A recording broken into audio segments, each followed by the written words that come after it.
Women in Ministry, an anthology by Stephanie M. Seaton, featuring co-authors Apostle Patrick L. Taylor, Pastor Latoya Harris, Minister Melody Carter, Elder-elect Nathiania Simeon, Tracy D. Hill, Elena Maria, and Tanisha Priolo, a powerful collection of testimonies, faith, and purpose. Women in Ministry is more than just a book. It's a testament to the strength, resilience, and unwavering faith. So listen, have you registered yet for Hiding Behind the Lipstick? This conference is going to be Saturday, May 17th, 10:30 to 2:30. Growing by Grace Church in Dallas, Texas. Your tickets can be found on Eventbrite. We also have opportunity for sponsorship. If you want to partner with us and be a sponsor, and be featured, have an opportunity to promote your business, check us out on Eventbrite. We have those opportunities available. And then listen, we have another amazing conference coming up Saturday, July the 19th, Men Hurt Too. Get your copy of The Church Girl by acclaimed author Stephanie Seaton. This compelling story follows a young woman's journey of redemption through faith and community after straying from the path of righteousness. Rediscover her purpose and meaning in life. Available now on popular online book sites. Don't miss out on The Church Girl, a transformative tale resonating with the power of faith and self-discovery.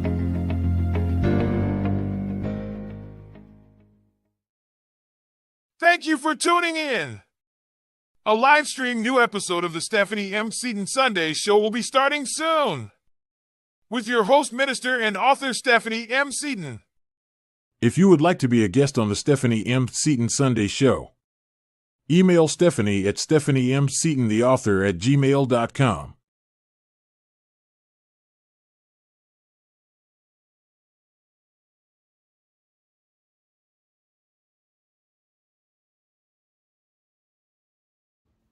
Hello, hello, hello, and welcome to another amazing episode of the Stephanie M. Seaton Sunday Show.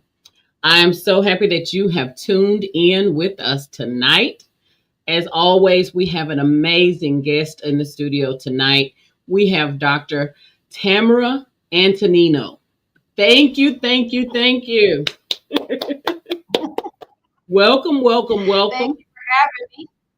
Yes, ma'am. She is the owner and creator of My Comfort Zone, and we are going to learn more about that as time goes on. She is an occupational therapist with over 15 years of experience helping individuals regain their independence and improve their quality of life. She's a wife and a mother, as well as a caregiver of her mother-in-law and her parents. So she has got a story that a lot of us can relate to. And tonight we are going to be equipped with some tools that will help partner this thing and it not look like a burden, but actually find a blessing in it. And so tonight we are going to get started and kick things off. So, okay, I'm going to jump right in here, Dr. Tamara.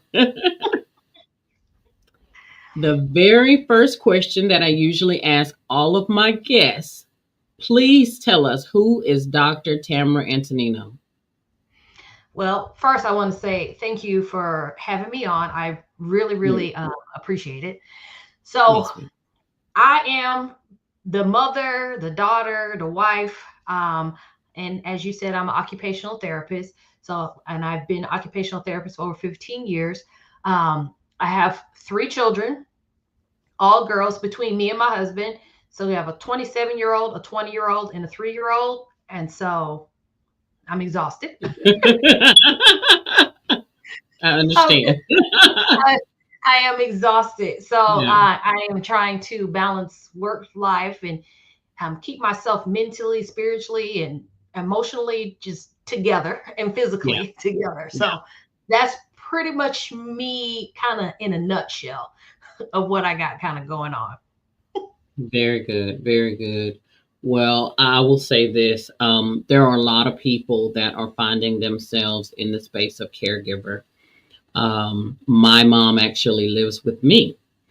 And I help out with my mom for years now. I can't tally them all up, but for multiple years now, throughout the years, so probably 10 or more if you put all the time together. But it is a blessing for me to know that my mom is okay. You know, Yeah. Yeah. when we don't have that option and we have to put our parents, in facilities and things like that, you don't really know, if they're okay and things like that. So I know that's probably something that you have thought of yourself, by being able to help your parents as well as your mother-in-law, is trying to do what we can to keep them healthy, keep them safe, and as much as possible be their caretakers. So um, let's kind of kick it off with telling me, the audience, how did you come up with my comfort zone? So crazy enough, so I worked at the VA for most of my OT career. And within that, I found that there's a lot of people that were going home and their home didn't fit their needs. And Mm, then they will find a contractor to do to adapt their home, and it wasn't right. So, for example, there's a gentleman in a wheelchair, and they were supposed to make a roll-in shower so he can use a shower chair with wheels and roll in there. right, And they made it a walk-in shower, so that means he had about a 3-inch lip. So he paid all that money for construction, didn't work. So I yeah, said, this is a problem. Let me try to fill this gap. And I yeah, actually quit my job so that I can start doing that. Long story short, within going through that, I found that there's a bigger issue with caregiver burnout.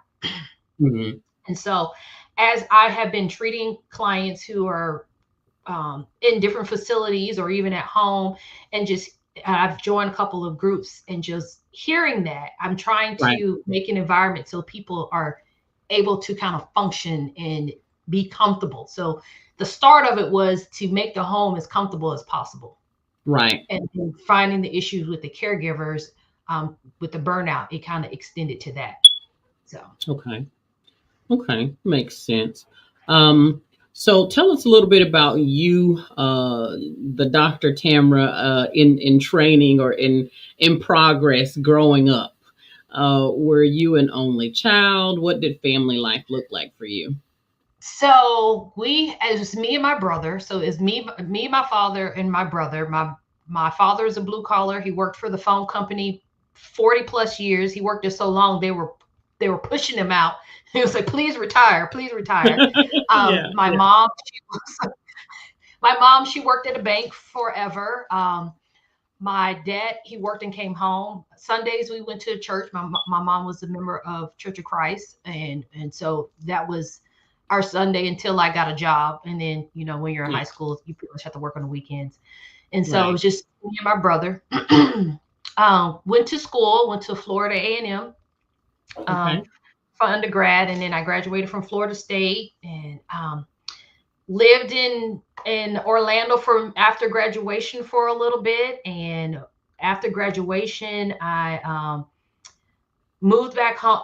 Moved in Orlando, and my brother then ended up going to Tallahassee for school. And moved back from Orlando to back to Fort Lauderdale. Fort Lauderdale is my home. As you can see my Okay. background, I love the beach. Yeah. So that's my comfort zone.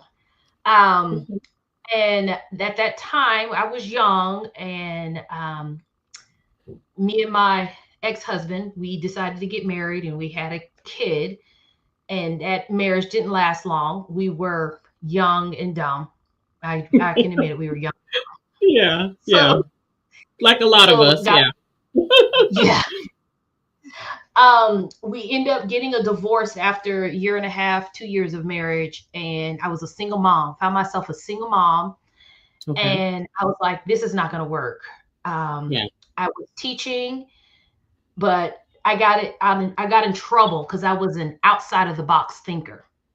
So they Okay. basically, when I taught high school science, Okay. and so when I taught, they wanted me to lecture the kids and then send them on and have a test. And I said, the kids are not going to learn like that. And so Yeah. it's science. So they would explore, they build cars, race them on the track. We had to predict the Yeah. weather, all kind of projects, but I got in trouble. So Yeah. I quit. Basically, it was so much stress. The doctor said, you got to quit your job. So Gotcha. now I'm a single mom with no money. And I'm like, I need to do something. And I actually was pre-occupational therapy before, when I was in undergrad, and I was like, I just got to do it. I said, I have to be an example for my daughter. I Yes. have to let her know life happens, but you Right. don't give up. That's right. And so within that, all kind of stuff happened, but I got my master's degree. We packed up, moved to Dallas, and started working at the VA. And then I went on and got my doctorate degree. And we've had some stuff happen along the way. I was a member of a church, and the stuff that happened had nothing to do with the church. It kind of helped me get through the stuff going to church. Okay. Okay. But I had to kind of be that support for my daughter of life happens. You're going to go through storms, but there's a blessing on the other side. And That's I right. said, you always got to remember there's a blessing. So, keep having faith and let's do this. So needless to say, that's kind of my life in a nutshell. Nothing really major, like just kind of push through being the single mom, being poor. Like when I say I was poor, like I had fear that I would lose my child because it was times I couldn't afford to feed her. I didn't know what I was going to do. But I was blessed. I worked a job. I was going to school. I was working 3 part-time jobs. And one of the jobs, the Christmas, they find a family and they get everybody in the department gets food together. And so the person can have a Christmas. And I was that family. Oh, praise the Lord. Yeah. I was that family. They had got all the stuff together for me so I can make it. So she's my bra. She's been the 20-year-old. She's been with me through so much. So and that kept me going. And I feel like within that, I feel it gives me the strength. She, knowing that I have to be example to her, gives me the strength to push through life. Well, I get it. Yeah, I get it. My kids are my why as well. And especially when, kind of like what you said, when we have our kids younger and they get to go through the stuff with us, we have this sense of wanting them to see us on the other side. And so the blessing is that, regardless of all the things that, happen when life was lifing, and then the things that the enemy threw at you, you knew, that the Lord was with you and that you had to get to the other side, and you knew you had those little eyes watching. Yes. And so I salute you, for that. And, I'm very grateful that you're here tonight to encourage somebody, because somebody's watching tonight, Dr. Tamara, and, they're listening to your story, and they may either be in this situation or have been in the situation. And sometimes we just need to hear that you can get to the other side. So you over here preaching without knowing you're preaching. But, a lot of times it's those situations like that we go through that we feel like they're the toughest, but that's really when the Lord is showing us who he is. That's how we learn who he is, because, in the midst of those situations, it's so many things that he allows to happen to grow us inside, inwardly. And so, I mean, we just have to be so grateful for those. They don't feel good. Let me say that. They do not feel good. But at the same time, we got to be grateful and thankful for them. But they definitely don't feel good. No. One thing I always do tell my daughter too is that when you go through these struggles and these storms or whatever, it's to prepare you for your blessing. Like that's you got to go through this to prepare you for it. Of course, she just kind of looks at me with this blank stare. But now that she's 20, I know she's hearing me. So. Yeah. It'll all make sense to her one day. All you got to do is keep planting the seeds, and it'll all make sense one day. It may be 10 years, 20 years, but trust me, she will get it. And I have said that very thing. I'm going to give you a short testimony because of what you just said. But I was growing up in a very, very tough situation as well, with life and family and just stuff, all that stuff, generational stuff. And I literally was like, I wish I was adopted. Like, this cannot be what it's supposed to be. Like, what is going on here? Just so much stuff was just dysfunctional, abuses and things of that sort. And I remember just thinking to myself, like, I don't think I can go too much further with this. And in middle school, I actually was at the point of depression and suicidal. And later on in life, I got involved in some marriages. I had 3 failed marriages, and they were all terrible because I didn't know who I was, and I didn't know who he was in my life. So I didn't have any standards, any boundaries, any of those things. Didn't know really what my worth was. I hadn't spent enough time, you know what I mean, to really know who I was in the eyes of the Lord. And so I settled, like a lot of us do. We don't know what God really has in store for us. But I'll say this. It took years. I'll be 50 this year. I before life started happening and life was life and all that, I used to like to write poetry. And I used to write songs and stuff. Now, the songs wasn't no good, but the poetry was pretty good. The poetry was pretty good. But what the Lord did is he took that desire and that passion that I had and he brought it back 40 something years later and gave it back to me. And now I'm an author and all this stuff. But what am I writing about, Dr. Tamara? Guess what I'm writing about? Your stuff. All that stuff. Yeah. So when I was in the stuff, it didn't make sense, But then after I came out of the stuff, and then he said, in order to heal, you're going to have to talk about it. And then he started telling me about books. I was like, oh, wow. So, yeah, I mean, that just goes back to confirmation of what you just said. When you're in the stuff, it don't look right. It don't feel right, but it's part of his plan.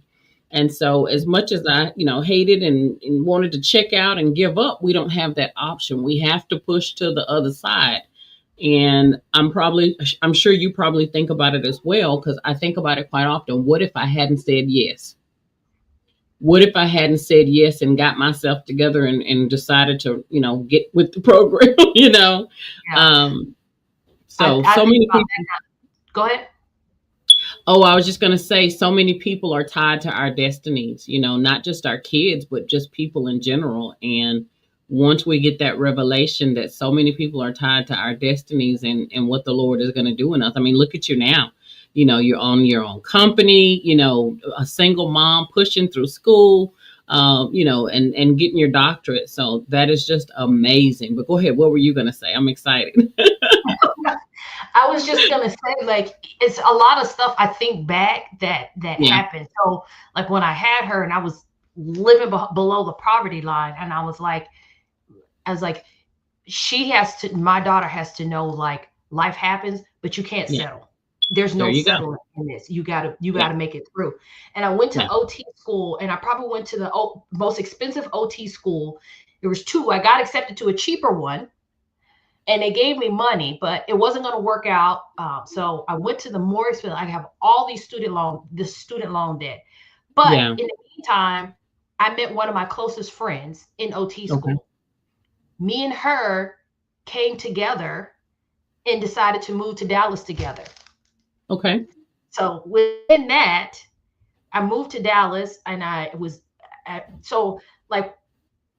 get remarried till my daughter was 12. But within that, I was single. So she's never even known me to date anybody but one other person besides my husband. Yeah. Right. And so I was in a bad relationship, and I was like, this is just not. And me and my husband met, and we met online. And the crazy part is we met online. Neither one of us know anything about online dating. We actually met on a hookup dating website. We didn't even know that's what that was. So it's like all of this stuff like happened as a mishap. And I'm like, I met my husband on Plenty of Fish. It was like, that's a hookup thing. And I'm like, well, I didn't know. He didn't know.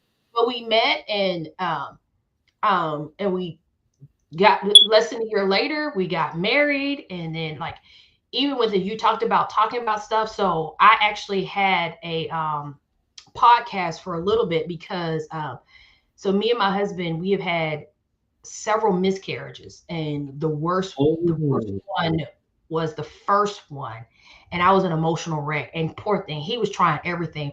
He had me going to church that had like the support group there, and he was trying everything. And what actually helped me was when I talked about it and I went on the podcast, and it was just finding out like this is a problem with like a lot of women, and it's just not something to talk about. Anyway, that gave me the courage to kind of step up and step out again. And then I end up going, because didn't do occupational therapy for about a year, and he was like, "That's your heart. Like whenever you talk about occupational therapy, it brings you peace." And so all that being said, it's like all this stuff had to happen because I'm married to him, and it's allowing me to have this business. And, my daughter saying, "Hey, now pushing me to the point where I'm not going to accept less than," got me the master's, got me the doctorate, got me to move to Dallas, got me to meet, it was so much that fell, I can't say fell in place, but it was, I guess you could say ordained that that's supposed to happen.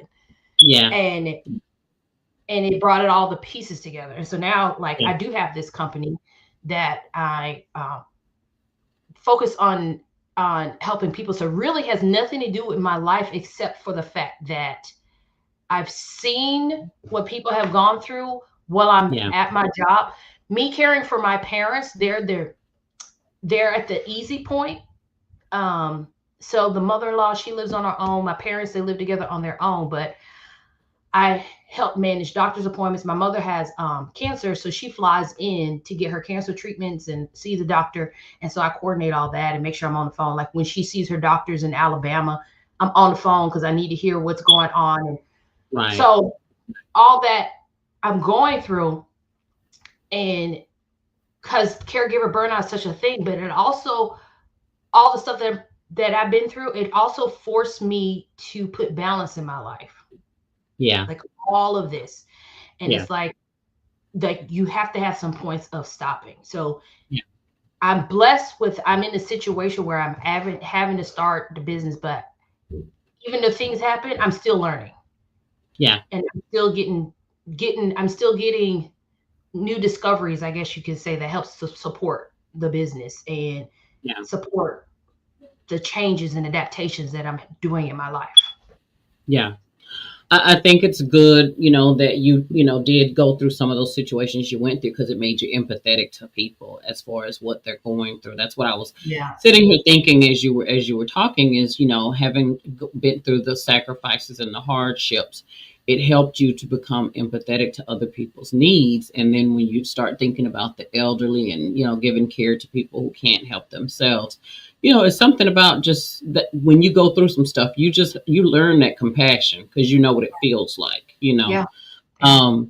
So I know that you're doing this through online courses, in-person workshops, and, one-on-one guidance as well. Just helping people get tools, that they need to provide compassion while they still can be healthy themselves and not get burnout, which is a big thing.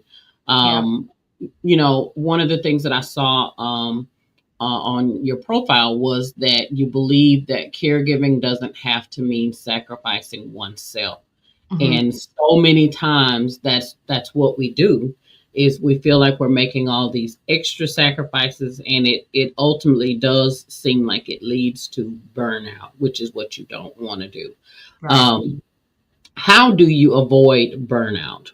Dr. Tamara, tell us how you avoid burnout. So I think the first and the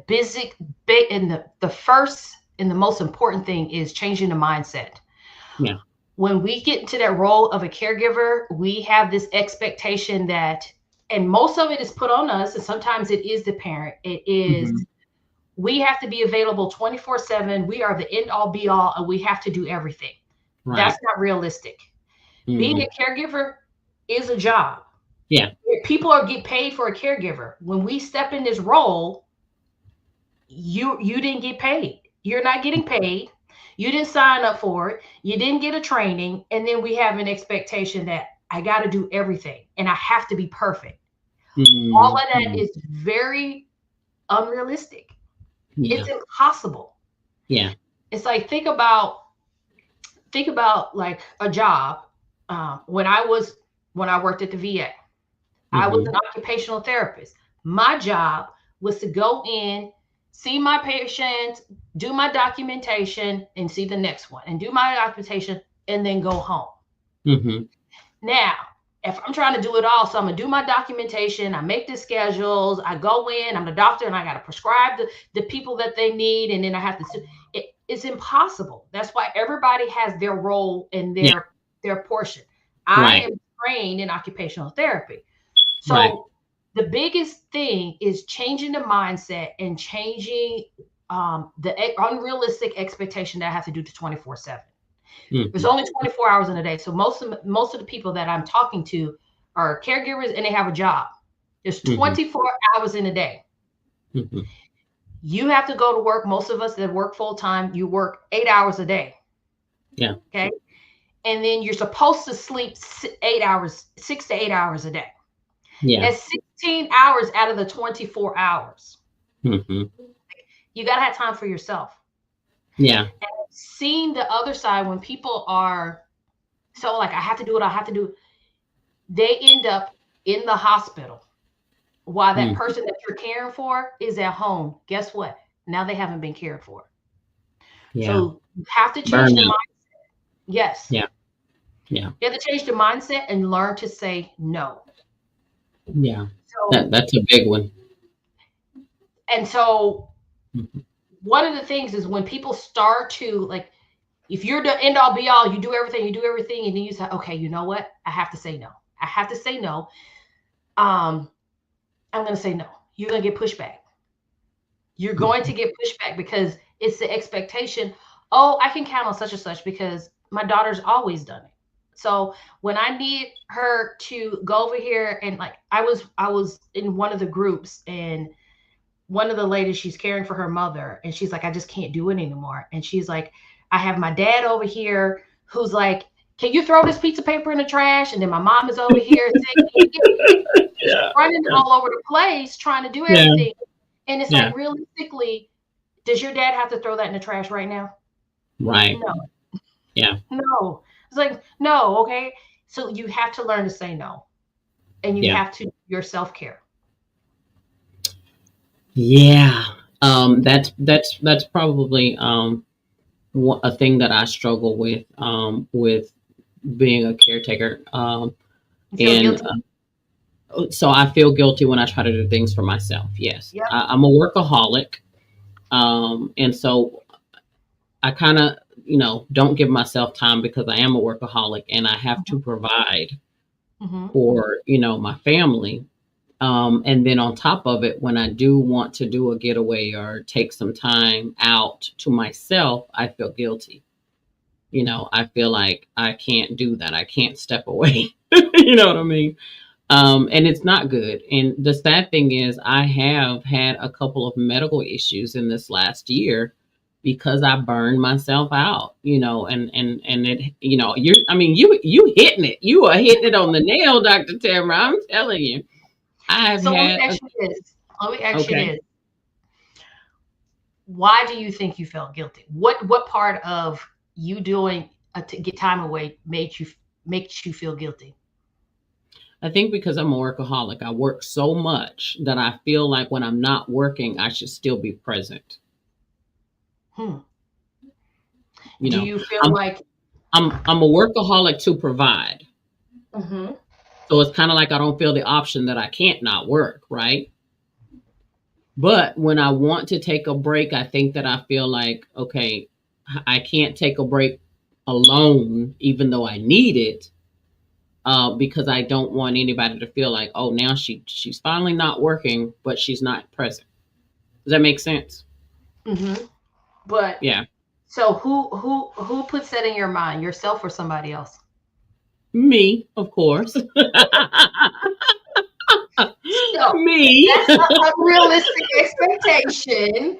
Yeah. And so that is something that so being that this is something that you have to work on, and that it's very important. I had a friend of mine who her parents, she was the caregiver for both her parents. Well, actually, her parents were together. She was a caregiver for the dad. The dad passed away, and the mom started having signs of dementia. And so she became her caregiver. She has two brothers, and she's the only female, and she's the closest. So a lot of times, if you have siblings, not all the time, but a lot of times it falls on the female, and a lot of times it falls on the oldest female. Right. So she is trying to care for her, and it's stressing her out because her mother has dementia. So she's like, I'm working from home, which she probably is not anymore because of all the government stuff, but she's working from home, and she says she's getting calls all day about her mom. And so she's she's burned out. Yeah. And within that, she ended up having a stroke. Oh, wow. Mm-hmm. Because she neglected herself. Your body is talking to you. So you hear me? Your body is talking to you. They're telling you. I'm listening. Yes. So when your body is talking to you, because if you have a stroke, that's not something you typically come back from. Meaning that I've seen plenty of people, and if you lose part of function of your body, you don't typically just get up and run. So your body's talking to you. So you have to get in your head that this is part of my work. You got to make it almost part of your schedule, you know? So you're an author, and I'm sure you have set schedules of when time you do this, you have time to do this. And so while you're making that schedule, self-care. Just some me time. Yes, you. Yeah. And have someone, if your mother needs someone there to be with her, either hire somebody, have somebody from the church. You'd be surprised how many people are okay with helping out when they know that you need help. Yeah. But listen, I will say this. My mom is fully functional. As far as, you know, I don't really have to do too much physical stuff, you know, as far I do a lot of, you know, preparing meals and things of that sort, you know. But you know, it's really not a burden. It's really not a burden. It's just all things together, you know. I'm 50 years old with a 9-year-old and a 29-year-old. And so you kind of know my story because I'm 46. You got a 3. Yes, so I know your story. That's why I laughed at you. Because you listen. That's why I was like, I got a 29 that'll be 30 in August, and a 9 that will be 10 on Monday. And, you know, and then it's me, him, and my mom. And so, again, I can definitely identify with several parts of what we're talking about tonight. It's not a burden. It's definitely a love and a passion, you know, to be able to be in my family's life and everything. I think the thing for me, which probably is for most people that consider themselves a caregiver or a helper, is we don't take time for ourselves. Because we're givers. That's the key word. We're givers. And most givers don't know how to set boundaries. That's part of our thing. But you're right. We do have to get, you know, at some point in time, start making more time for ourselves and just, no, not at some point in time. Like that has to happen yesterday. Yesterday. Yes. Yesterday. I'm going to update my calendar after this interview. Yes, have something. You know how you have church? Did you go to church? Like this is not really something you change. This is what happens every Sunday. Yes, you need to have self-care, whether it's once a quarter, once a month, once a week, where you are getting away to yourself. Yeah. And let me tell you another thing. So when I was going to OT school and I was living below the poverty line. I was in school. So everything was a hustle. I was working 3 jobs because I'm like, I got to be able to feed my kid. We lived on rice and beans. Get you a piece of turkey neck and some dried beans and some rice, and we will eat it up. And to this day, she still loves it. But she saw me going, trying to survive. And then when I moved out to here, it was still survivor mode. Got student loans to pay off. I'm still trying to make it, trying to buy a house. And like, I'm trying. So I never came out of survival mode and go mode. And that's how she operates. That is how my daughter operates. And so your son is watching you. And so don't have him be like you where he's going. He has to have a balance. So yes, work hard, but have playtime. So Yeah. because that's what I'm dealing with now. Like she's graduating college a year early. She got a 3.7 or 3.8 GPA. She's got accepted to grad school. She works pretty much full time. And I'm like, when you go to OT school, please just don't work. Your school is paid for. Like, don't work. And she's like, I'm going to be bored. I have to work. I'm like, no. Bless her heart. I get it. Yeah. Wow, this is good.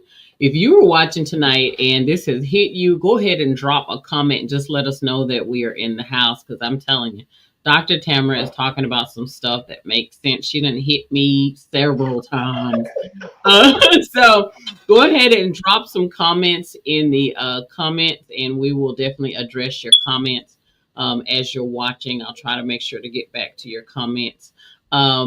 If you've just tuned in tonight, we've got Dr. Tamara Antonino here, and she is a occupational therapist. Her company is My Comfort Zone. She gives just tips to caregivers on how to caregive but not get burnout. Tools that will help you to make yourself a priority as well, and not struggle with guilt, that big G word, okay? So let's talk about this. The common challenges, I guess we've already kind of addressed some of those, the common challenges that caregivers face, but we kind of talked about self-care, but what are some other ways that caregivers can start to put balance in their lives besides like self-care, scheduling self-care? What are some other tools? That is the main thing. It's like once you do it. Well, the other thing too is asking for help. I think when we get to this thing that I have to be the end all be all and try to do everything, it's not realistic. That's so like me, so it's me and my brother, and I do most of the medical caregiving stuff or whatever. But we have a good relationship, so we kind of talked about how we're going to handle if daddy passes away for mom. We're like, we got to handle the money because my mama, she's free spirit when it comes to that.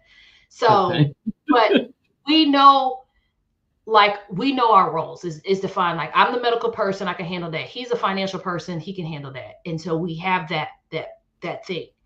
Right. And so, but having the asking for help, I've seen, like, I'm in the groups with people caring for their parents, and they get mad and they're like, well, people don't help me. So if I came to you today and I say, and I come in and I'm just all over the place and I say, help me. Well, what? Yeah. What do you need help with? So being able to ask for help and go, and whether you're asking family, don't say, can you help me? Say, hey, mom needs this and this. Can you go pick up the groceries from the store? Or can you provide the meal on Thursday nights so that I can go to the nail salon and get my nails done? So, right. Yeah. Slip in some caregiving, some self-care stuff. But ask for help, and it's okay. And you'll be surprised.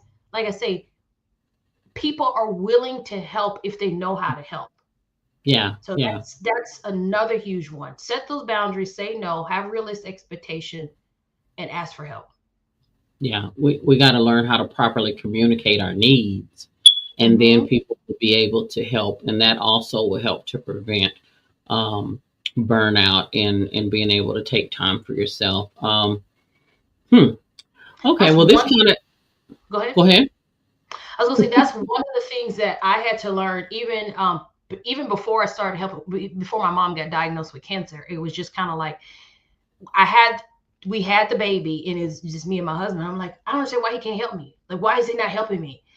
And so I was going to counseling, and she said, well, did you ask him? I was like, why can't? She's like, you're not being fair.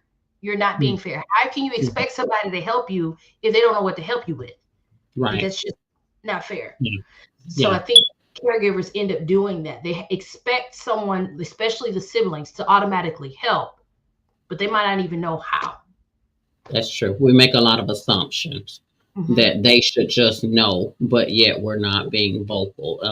I know that I found that to be a thing as well. So it sounds like faith and growing has played a part, in your life for a really long time, and kind of getting to the other side of things. I'm going to ask you a couple of words. I'm going to throw a couple of words out here, excuse me. And I want you to tell me the one that you identify with the most and why.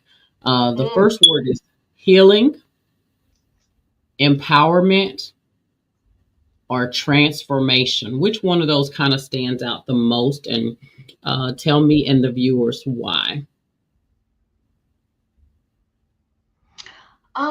I think maybe transformation. Okay. And I think it's because I am definitely not the 25-year-old single mom that I was before. Yeah. I was trying to figure it out. I have more experience and more of understanding that I can't do it all, Mm-hmm. and I shouldn't expect myself to do it all. Right. And there is a plan for me, and Yeah. that has been more accepted. So I think that's transformation. I think that's it. That's beautiful. That's beautiful. Um, Very good. What do you have coming up next? What is next for Dr. Tamara? So the main thing is I'm launching my course. I'm gonna launch it out the beginning of April. So my course will be, it's online. Now I can do one-on-one where you just come present me the problems. Say, this is my problem. I'm at burnout and I got this, solve my problems, and I'll solve your problems. But then for the people that are DIY, I have an online course, and the online course is not like your typical online course where you are just watching videos and that's it. You're watching videos and there's assignments. So the assignments are ways for you to be putting these things that you're learning into practice, into your life. And you're going to end up creating a plan so Okay. that you can balance your life. Okay, I like that. That is so interactive. Very good. Yes. Very good. Okay. And then within So, that, there's a support group. I'm sorry, I forgot to add that no, part. no, go ahead. There's a support group because people need that safe place where they can just vent and let it all out. And so when you're around people that are actually caregivers and they're trying to work and they're trying to do all this, and you can vent and people can relate. And then Hmm. also sometimes they have ideas that can help you out, or some tricks that they have learned. That's true. Sharing experiences, which is really important. I am putting up now on the screen the contact information for Dr. Tamara. If you want to find out more information about what she's what she's got going on, or support her cause, her information is here at the bottom of the screen. So definitely reach out if you got some questions. She's going to be having some workshops and one-on-ones and things that are going to be available, some extra tools. So you definitely want to check out what she's got going on. Are you on Facebook as well? I am My Comfort Zone OT. Okay. So she is on Facebook as well. So make sure that you reach out to get those tools so that you no longer feel overwhelmed. And we all got to do better about taking some more self-care. Okay. Listen, it has been amazing having you here with me tonight, Dr. Tamara. I want to thank you for coming and having an amazing conversation tonight. We definitely want to let everyone know my comfort zone. Okay. Again, Dr. Antonia, my comfort zone. Make sure OT. that you check her. OT, my comfort zone OT. So make sure, and that's for occupational therapy. Make sure that you check her out online as well as support, and get if you know somebody. Let me say that if you know somebody that needs her assistance, maybe you know somebody that's trying to carry the whole load and they've already reached burnout, or they're on their way. Definitely reach out to her to see how you can be of assistance in helping them get her. If you are looking to go to some amazing life-changing events, I do want to let you know we have some amazing conferences coming up. And as you saw in the promotional videos earlier, Saturday, May the 17th, 10:30 to 2:30 p.m. No, 10 o'clock to 3 o'clock, there will be a conference, Hiding Behind the Lipstick, Part 3. That will be in Dallas, Texas. You can register on Eventbrite. And then there will be another conference, Me and Her Too, and that will be July the 19th, 10:30 to 2:30. Some amazing conferences, bringing in some amazing speakers. Going to be a moment that you do not want to miss. If you just need to feel the presence of the Lord, listen. Meet us there. If you're ready for change, you're ready for transformation, healing, empowerment, and transformation, you do not want to miss this conference. There is a group discount for any group of 5 or more. So, and listen, I did something. I said, you know what, Dr. Tamara, I was like, women like gifts. We like stuff, right? So guess what? We have thrown in for everybody that registers and buys the ticket. You get thrown into a drawing for a coach gift. We like coach, So listen, I like coach too. listen. We have upped the ante, as they say, for everyone that purchases a ticket to the conference for Hiding Behind the Lipstick. You have the amazing opportunity to be in a drawing for a coach gift. I'm not going to reveal what the gift is, but you do want the gift, okay?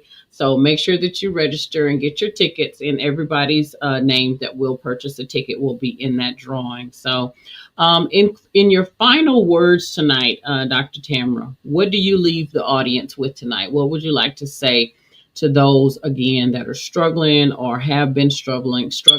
What is your final advice for them tonight? The biggest advice is what we've been talking about is set those boundaries, and you got to take care of yourself, because if you don't take care of yourself, you can't take care of anybody else. I've had too many people that were in the hospital and not taking care of their loved ones. Take care of yourself. That's very good. Very good. Again, thank you so much for tuning in with us tonight. This has been another amazing episode of the Stephanie M. Seaton Sunday Show. Thank you, guys. Hold tight, Dr. Tamara, okay? Thank you, guys, for tuning in. I appreciate you again. We'll be back on next week. Thank you.